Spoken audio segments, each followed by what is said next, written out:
नमस्कार।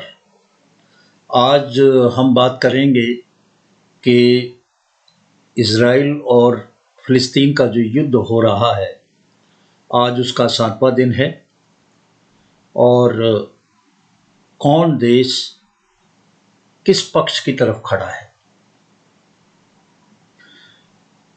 ये ज़रूरी है देखने के लिए कि कौन किसकी मदद कर रहा है, किस तरह से कर रहा है, इज़राइल की स्ट्रेंथ क्या है, हमास की स्ट्रेंथ क्या है।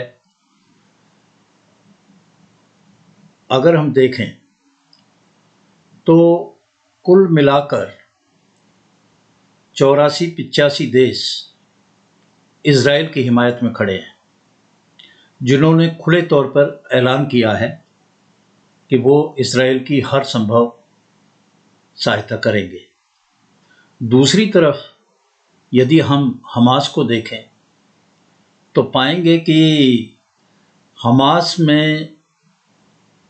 के साथ जो लोग सहयोग करना चाहते हैं, जिन्होंने दिखाया है सहयोग, वो ना के बराबर हैं। जो लोग पहले भी फ़िलिस्तीनियों के साथ खड़े होते थे कभी, वो अब नहीं है। हमास का समर्थन घटता जा रहा है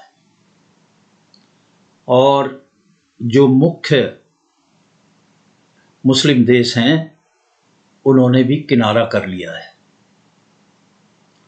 आज हम देखें, सऊदी अरबिया जो इस्लाम की माँ है, वो खुले तौर पर हमास के साथ नहीं है। उन्होंने भी शांति की अपील कर दी है, परंतु खुले तौर पे वो हैं नहीं।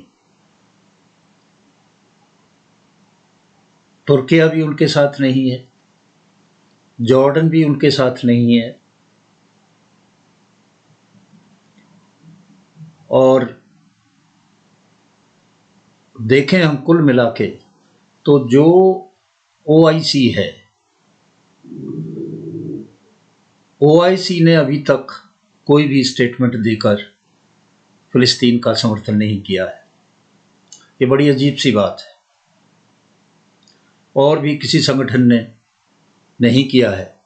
अगर हम देखें पाकिस्तान को, तो पाकिस्तान का एक बड़ा फॉर्मल सा स्टेटमेंट आया, पर वो चीज़ नहीं दिखती जिसमें कि वो खुले तौर पर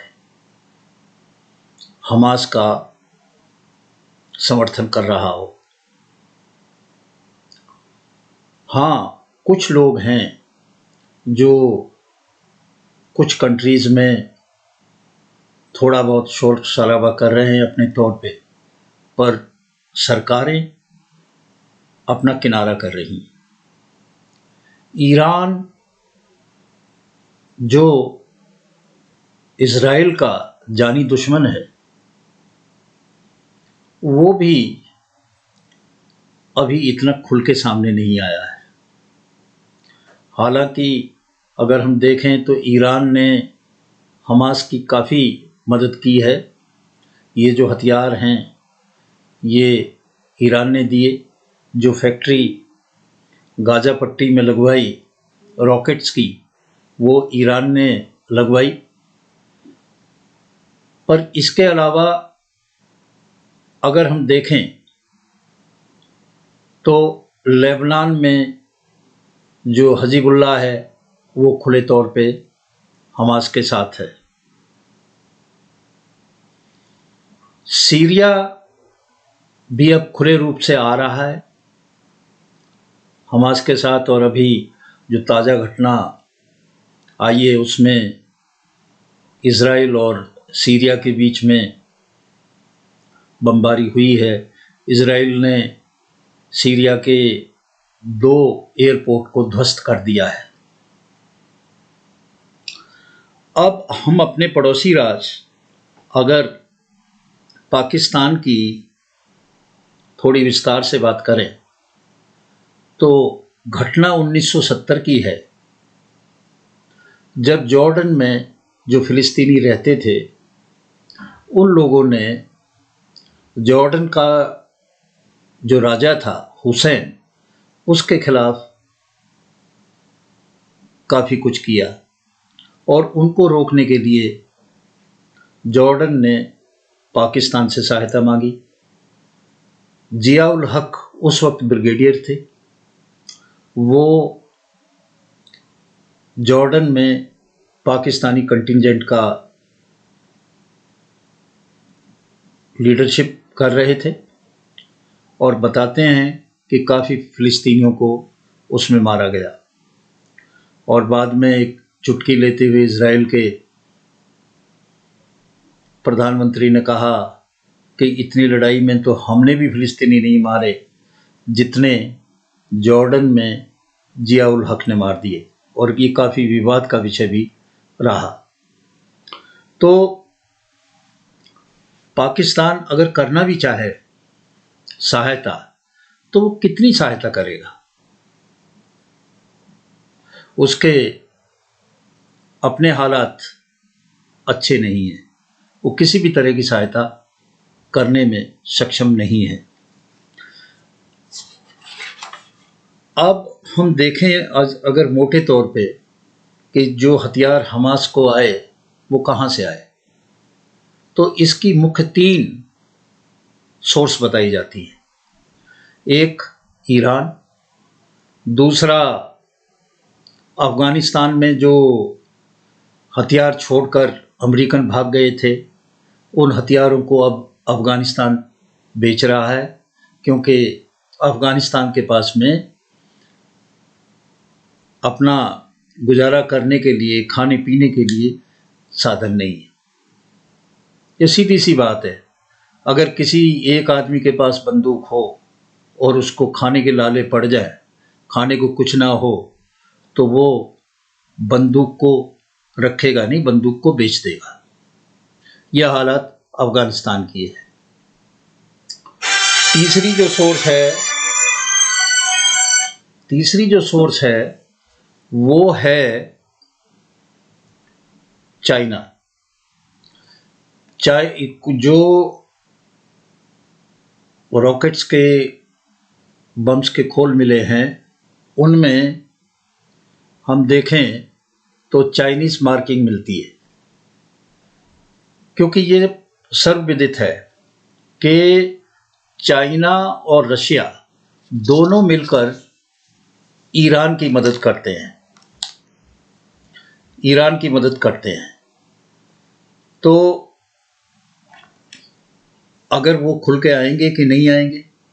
अगर वो खुल के आ गए, ईरान भी खुल के आ गया, तो इस लड़ाई का रूप बहुत बड़ा हो जाएगा। ये देखने की बात है, पर एक समझने की भी बात है। इज़राइल के पास में न्यूक्लियर हथियार हैं। अगर उसकी एग्जिस्टेंस पे कोई आँच आई तो वो न्यूक्लियर हथियार लेके बैठा नहीं रहेगा। तो फिर हम किस तरफ बढ़ेंगे, ये सोचने का विषय है। एक दूसरा देश है लेबनान, जिसमें हिजबुल्लाह जो है वो तो शुरू से ही कर रहे हैं, पर उनके पास भी इतने संसाधन नहीं हैं। कुल मिलाकर अगर हम देखें तो इज़राइल का पलड़ा बहुत भारी है, उसको सपोर्ट ज़्यादा है, और हमास ने पहले अटैक करके और शहरियों, बच्चों, औरतों को मारकर दूसरे लोगों को अवसर दे दिया है कि वो इज़राइल के साथ हो जाएं और हमास के खिलाफ हो जाएं।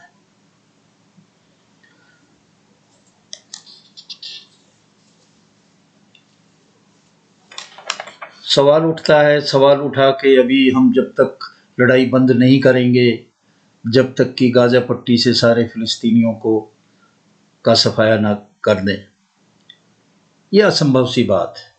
पॉलिटिकल स्टेटमेंट है। इजराइल के प्रधानमंत्री का। वहाँ पे 20-22 लाख लोग हैं। क्या 20-22 लाख लोगों को मारा जा सकता है या भगाया जा सकता है? वो भी ऐसी स्थिति में कि जब उनको कहीं जाने का रास्ता ना हो। उनके सबसे नज़दीक उनके पास है इजिप्ट, मिस्र। मिस्र ने पहले ही अपने दरवाजे बंद कर रखे हैं। कहाँ जाएंगे और इतने लोगों को क्या मार पाएंगे? ये असंभव है। अभी बिजली पानी सब फिलिस्तीन के बंद कर दिए गए हैं गाजा पट्टी में, और इजराइल बार बार कह रहा है कि ये सप्लाई जब तक रेस्टोर होगी, जब सारे होस्टेजेस को ये वापस कर दें, तो मजबूरी हो जाएगी हमास की उनको छोड़ना। वैसे भी इजराइल की हिस्ट्री रही है कि कभी भी कोई होस्टेज बनाकर उनसे कुछ जोर जबरदस्ती करवा नहीं पाया है कुछ भी।